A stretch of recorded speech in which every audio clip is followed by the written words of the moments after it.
Israeli প্রতিরক্ষামন্ত্রী কার্তোজ এক চাঞ্চল্যকর তথ্য প্রকাশ করেছেন। গত ইরান ইসরায়েল সংঘাতের সময় তারা ইরানের সর্বোচ্চ নেতা আয়াতুল্লাহ আলী খামেনিকে লক্ষ্য করে বিশেষ অপারেশনের পরিকল্পনা করেছিল।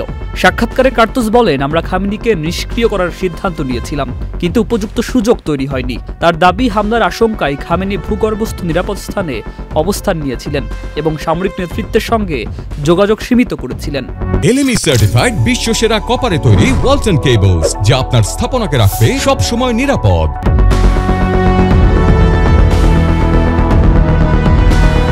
ইরান সরকার এই দাবি প্রত্যাখ্যান করেছে।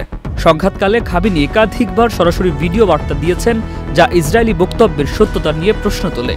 বিশ্লেষকরা সতর্ক করেছেন, এমন কোনো অপারেশন সফল হলে পুরো মধ্যপ্রাচ্যে সংঘাতের ব্যাপক বিস্তার ঘটতে পারত। খামেনি কেবল ইরানের রাজনৈতিক নেতাই নন, আন্তর্জাতিক শিয়া সম্প্রদায়ের গুরুত্বপূর্ণ ব্যক্তিও বটে। ইসরায়েলি মন্ত্রী পরিষ্কার জানিয়েছেন, ইরান যদি পারমাণবিক কর্মসূচি পুনরায় সক্রিয় করে, আমরা জবাব দিতে প্রস্তুত। এই স্বীকারোক্তি ইরান ইসরায়েল উত্তেজনার জটিল প্রকৃতি তুলে ধরে। এখন প্রশ্ন দেখা দিয়েছে, এটি কি কেবল এক ব্যর্থ পরিকল্পনা, নাকি ভবিষ্যতে আরও বড় কোনো অভিযানের পূর্বাভাস?